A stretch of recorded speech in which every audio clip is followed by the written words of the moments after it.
The morning sun cast a golden glow over Times Square, its neon lights still flickering against the glassy skyscrapers as New Yorkers hurried through their routines.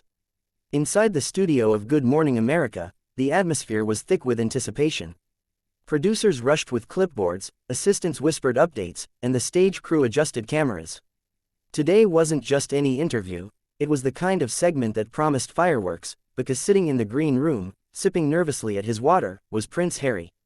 Harry had been on a whirlwind media campaign for his new memoir, defending his choices, his criticisms of the royal family, and his life in California.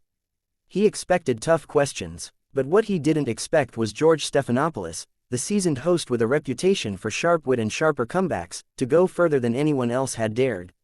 The cameras rolled live, the upbeat theme music faded. George smiled into the lens, his calm but authoritative voice filling the airwaves. Welcome back to Good Morning America. Today, we're joined by Prince Harry, Duke of Sussex, who has been making headlines across the globe with his latest revelations. And today, George paused, glancing toward Harry with a faint, knowing smile. We'll get into the truth behind those headlines. Harry adjusted in his seat, trying to project confidence.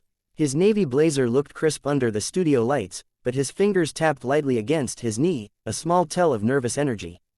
The applause died down, and the stage settled into an expectant silence. George started politely enough. Harry, in your memoir, you describe your departure from royal duties as a step toward freedom. You've said you wanted a life of privacy. Yet here you are, doing interviews, documentaries, podcasts, and another book. How do you reconcile the contradiction? Harry forced a smile. Well, George, it's not a contradiction at all. I'm not asking for no public life, I'm asking for control of my story. The press has twisted things for years. Now I'm telling the truth, in my own words. The audience gave a soft murmur of approval, but George didn't flinch. He leaned forward. But isn't selling privacy by giving interviews about your private life a bit like selling silence by shouting? At what point does it become hypocrisy? Harry blinked, momentarily stunned. The question cut sharper than expected. He adjusted his blazer again, buying a second. I don't think it's hypocrisy. It's about reclaiming my voice. If you've been silenced, you understand the importance of speaking out. George gave a faint chuckle, the kind that wasn't quite friendly. But, Harry, were you silenced? Or were you simply criticized? There's a difference between scrutiny and silence. The average American faces criticism daily, but they don't have Netflix deals or multi-million-dollar book contracts to soften the blow. The studio's energy shifted, audible gasps mixed with awkward laughter. Harry's jaw tightened. George, you don't know what it's like to be chased by cameras since the day you were born. My mother died because of the press. I won't let history repeat itself. His voice cracked slightly, genuine pain rising to the surface. George softened for a second, then quickly pivoted, unwilling to let the prince seize sympathy too easily. We all grieved for Princess Diana, Harry. The world loved her, but let's be clear, your critics say you've taken her tragedy and used it as a shield against accountability. Do you see how that comes across? The audience shifted uncomfortably in their seats. The question felt almost cruel, but undeniably fair. Harry's eyes glistened, a flash of anger replacing sorrow.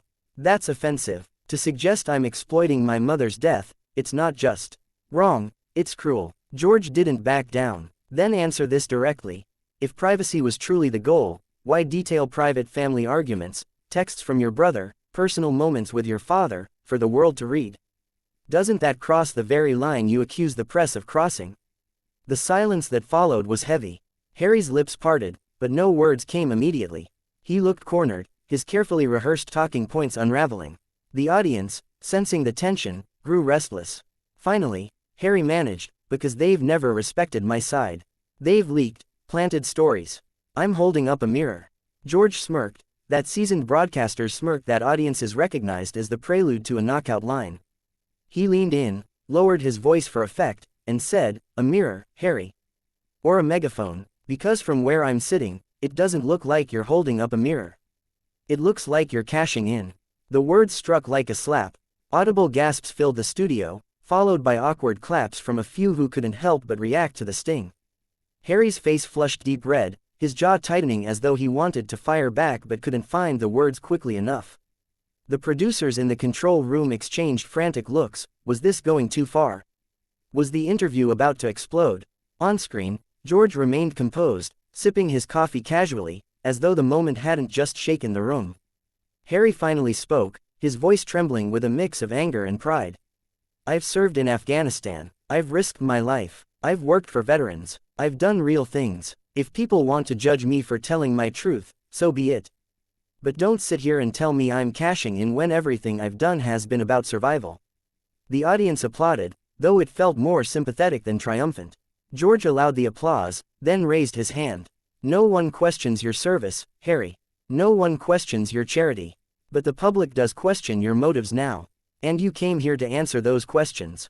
Harry leaned back, breathing heavily, visibly shaken. The tension hung thick, and even the cameras seemed to hesitate. Then George, with the calm of a man who knew he had just delivered the headline moment, smiled into the camera. "Prince Harry, Duke of Sussex, thank you for joining us today. The conversation continues, but perhaps the biggest question remains: when the spotlight fades, will you finally find the peace you say you're searching for?" The studio erupted in a mix of applause and uneasy murmurs. Harry forced a stiff smile, but his eyes betrayed him. Hurt, anger, and humiliation mingled in the glassy stare he directed off camera. As the theme music swelled, producers signaled the commercial break. Harry stood, shaking George's hand briefly. The handshake was cold, tense. George, ever the professional, turned to chat lightly with the co-hosts, as though nothing seismic had just happened. But everyone in the room knew, the clash had been brutal, and George Stephanopoulos had just delivered the kind of live television moment people would be talking about for weeks. Back in the green room, Harry dropped heavily into a chair, burying his face in his hands. Outside, headlines were already being written: "George humiliates Harry live."